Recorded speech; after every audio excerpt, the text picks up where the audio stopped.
할렐루야. 1월 3일 새벽 예배로 이 시간 하나님 앞에 나아갑니다. 오늘 우리에게 주시는 말씀은 여호수아서 2장 1절에서 24절 말씀입니다. 라합의 용기와 홍색줄이라는 말씀의 제목으로 하나님께서 주신 은혜를 함께 나눌 수 있기를 원합니다. 이 아침 새벽을 깨우면서 영상으로 참여하는 여러분 모두 가운데 평강의 하나님의 은혜가 함께 하시기를 간절히 축원합니다. 오늘은 여호수아 2장 말씀으로서 본장 우리가 잘 아는 기생 라합에 대한 말씀입니다. 단순히 두 명의 정탐꾼을 숨겨진 내용뿐만 아니라 이를 통한 하나님의 놀라운 구원의 역사가 기록되어 있다는 것이죠. 단순히 한 여인의 믿음에 관한 말씀뿐만 아니라 또 하나님께서 우리를 향한 온 인류를 향한 구원의 계획을 갖고 계시다는 것을 우리는 말씀을 통해 볼 수가 있습니다. 또 말씀을 읽고 또 하나님께서 주신 은혜를 이 시간 함께 나누기를 원합니다. 먼저 1절에서 7절 말씀입니다. 눈의 아들 여호수아가 시딤에서 두 사람의 정탐꾼으로 보내어 이르되 가서 그 땅과 여리고를 엿보게 하라 하매 그들이 가서 라합이라 하는 기생의 집에 들어가 거기서 유숙하더니 어떤 사람이 여리고 왕에게 말하여 이르되 보소서 이 밤에 이스라엘 자손 중 몇 사람이 이 땅을 정탐하러 이리로 들어왔나이다. 여리고 왕이 라합에게 사람을 보내어 이르되 내게로 와서 내 집에 들어간 그 사람들을 끌어내라. 그들은 이 온 땅을 정탐하러 왔느니라. 그 여인이 그 두 사람을 이미 숨긴지라. 이르되 과연 그 사람들이 내게 왔었으나 그들이 어디서 왔는지 나는 알지 못하였고 그 사람들이 어두워 성을 닫을 때쯤 되어 나갔으니 어디로 갔는지 내가 알지 못하나 급히 따라가라. 그리하면 그들을 따라잡으리라 하였으나 그가 이미 그들을 이끌고 지붕에 올라가서 그 지붕에 버려놓은 3대에 숨겼더라. 그 사람들은 요단 나루터까지 그들을 쫓아갔고 그들을 뒤쫓는 자들은 나가자 곧 성문을 닫았더라. 아멘. 눈의 아들 여호수아가 두 명의 정탐꾼을 여리고 땅에 먼저 보내게 됩니다. 때마침 그들이 거한 곳은 우리가 잘 아는 기생 라합의 집이었습니다. 이 정탐꾼들을 밀고 하는 사람들이 있었고 여리고 왕은 이 소식을 듣고 사람을 보내어서 정탐한 이들을 찾게 됩니다. 여기서 라합은 이들의 지붕에 버려놓은 3대에 숨겼지만 이들이 이미 왔다가 떠나갔다라고 거짓으로 말하게 된다는 것이죠. 사람들이 급하게 그들을 쫓아갔지만 이 라합이 제공한 잘못된 정보로 말미암아 이 시딤에서 온 두 정탐꾼을 보호하는 역할을 하게 됩니다. 어찌 보면 굉장히 긴박하고 극적인 스토리인 것 같지만 이는 우연이 아니라 하나님의 계획하심, 인도하심이 있었다는 사실입니다. 우연히 라합이라는 여인의 집에 이들은 도착했고요. 또 라합은 하나님께서 그 마음을 움직여 주셔서 이들에게 거짓 정보를 흘림으로 말미암아 또 하나님의 구원의 사역에 동참하는 그러한 큰 축복을 얻게 됩니다. 이들에 의해서 거짓말을 한 것도 또 지혜롭게 이들의 지붕 3대에 숨긴 것도 하나님의 인도하심이 있었다는 것이죠. 하나님의 모든 계획 가운데 이루어졌다는 것을 우리는 부인할 수 없다는 것입니다. 세상의 관점에서 보면 굉장히 우연하고 필연적인 것 같지만 모든 것들이 하나님의 섭리 가운데 진행되고 있음을 보게 됩니다. 우리가 잘 아는 최초의 항생제인 페니실린은요, 알레상도 플레밍이라는 사람이 처음에 개발하게 됐는데 어떻게 보면은 청소하지 않은 실험실, 그 우연을 통해서 작은 실수를 통해서 온 인류에게 어떤 질병으로부터 구할 수 있는 큰 계기가 되었다는 것이죠. 이것이 결국에는 항생제로 이어졌다는 것입니다. 지금 라합의 입장에서 보면요, 그냥 단순히 두 정탐꾼을 구해준 모습에 불과하지만 결국에 이 라합과 그 후손들, 그 자녀들은요, 이로 말미암아 하나님의 큰 구원의 사역에 동참하게 되었다는 사실입니다. 이 모든 것들은 라합의 의지뿐만 아니라 하나님의 계획하심, 하나님의 인도하심 가운데 일어났다는 것이죠. 우리가 하나님께서 우리를 향하신 구원의 계획을 간과하지 않고 그것을 믿고 살아갈 수 있는 저와 여러분이 될 수 있기를 간절히 축원합니다. 이어서 8절에서 13절의 말씀을 보면은 라합이 이들을 향한 믿음의 고백을 하고 있음을 보게 됩니다. 우리 8절에서 13절 말씀입니다. 또 그들이 눕기 전에 라합이 지붕에 올라가서 그들에게 이르러 말하되 여호와께서 이 땅을 너에게 주신 줄을 내가 아노라. 우리가 너희를 심히 두려워하고 이 땅 주민들이 다 너희 앞에서 간담이 녹나니 이는 너희가 애굽에서 나올 때 여호와께서 너희 앞에 홍해의 물을 마르게 하신 일과 너희가 요당 저쪽에 있는 아모리 사람의 두 왕 시온과 옥에게 행한 일 곧 그들을 전멸시킨 일을 우리가 들었음이니라.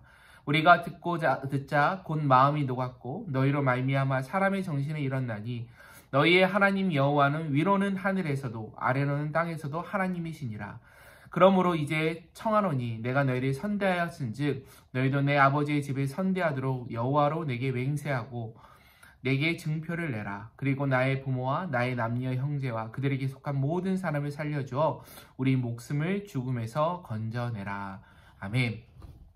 이들을 잡으러 온 사람들이 떠난 후에 이제 라합은 자신이 숨겨진 그 두 명의 정탐꾼에게 이제 지붕으로 올라가서 자신의 믿음을 고백하는 모습을 보게 됩니다. 라합은 유대인이 아니었어요. 이방인이었습니다. 하나님을 알지 못하는 이방인이었지만 그들이 하나님이 얼마나 위대하고 참신인지 깨닫고 있었다는 사실이죠. 그녀의 고백은요, 단순한 두려움이 아닌 참된 믿음의 표현인 것을 보게 됩니다. 오늘 본문 9절하고 11절에 보면 이렇게 고백해요.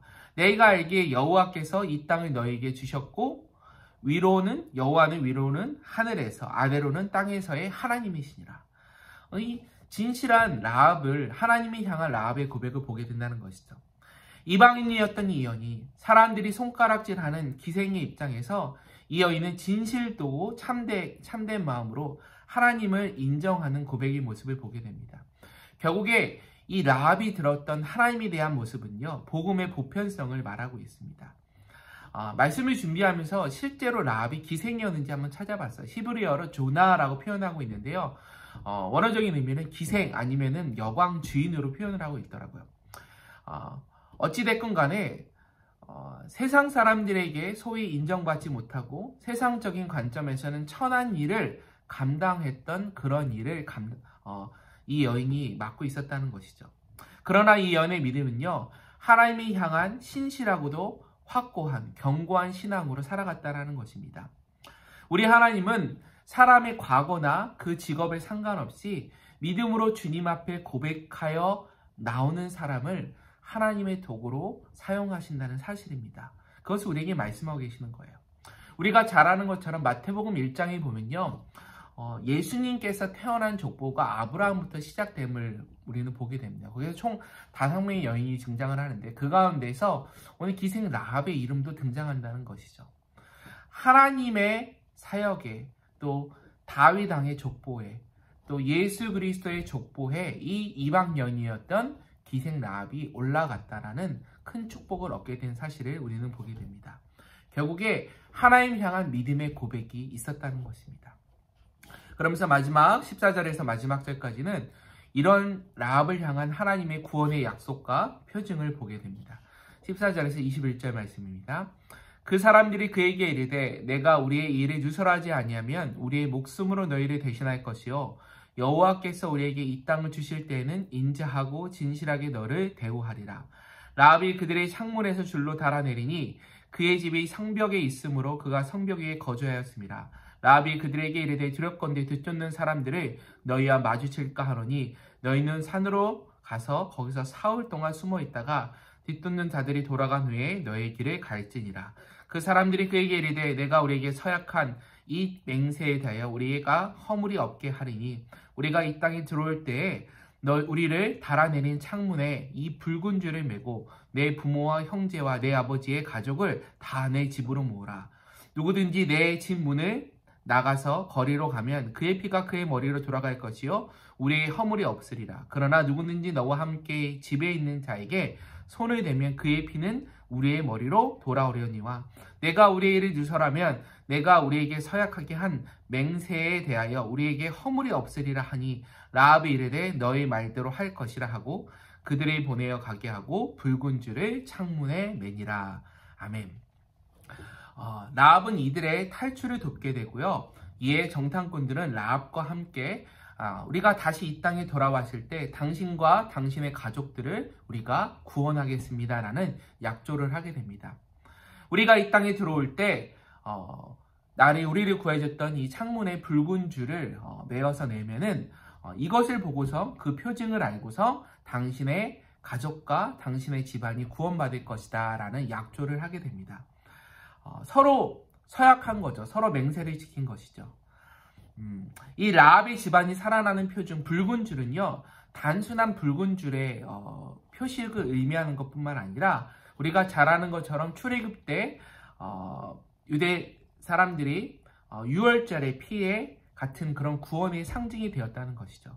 그리고 결국에 이것은 예수 그리스도의 보혈로 이어지는 그런 구원의 예표를 상징한다는 것입니다. 사랑하는 유영교회 성도 여러분, 하나님의 구원 개혁은 우리가 생각할 수 없는 우리의 생각을 넘어서 역사하신 것을 우리는 인정하지 않을 수 없습니다. 라합과 같은 이방인도 하나님의 구원의 계획에 포함되었듯이 하나님의 은혜는 하나님을 믿는 모든 이들에게 열려 있다는 사실입니다. 결국 이 여인의 참된 믿음의 행동을 보였고 그 행동으로 말미암아 자신뿐만 아니라 자신의 온 일과 친척이 구원받는 그러한 역할을 이 라합이 감당했다라는 사실입니다. 히브리서 기자는요, 이 라합의 믿음에 대해서 히브리서 11장 31절에 이렇게 평가하고 있어요. 믿음으로 기생 라합은 정탐 꾸문을 평안히 영접하였으므로 순종치 아니한 자와 함께 멸망치 아니하였도다 라고 고백하고 있습니다. 구원은요, 어찌 보면은 개인에 대한 구원뿐만 아니라 공동체적인 구원의 성격을 가지고 있습니다. 라합은 자신뿐만 아니라 가족들을 구원해내는 역할을 감당했다라는 것이죠. 다시 말해서 우리의 믿음은 우리의 가정뿐만 아니라 우리의 이웃, 우리의 공동체에도 영향을 미칠 수 있다는 사실입니다. 또한 라합의 이야기는 하나님의 구원 사역에서 얼마나 하나님께서 계획적이고 큰 구원의 모습을 가지고 있는지 우리에게 말씀하고 계십니다. 어떠한 신분이나 그 사람의 과거의 행적이나 환경에 상관없이 하나님을 믿고 신뢰하는 자에게는 하나님께서는 구원의 길을 열어놓으셨다는 사실입니다. 오늘 이 아침도 라합과 같은 담대한 믿음으로 하나님의 약속을 붙들고 살아가는 이 한날 이런 모습이 될 수 있기를, 또 저와 여러분 모두가 될 수 있기를 주님의 이름으로 간절히 축원합니다. 같이 기도하겠습니다.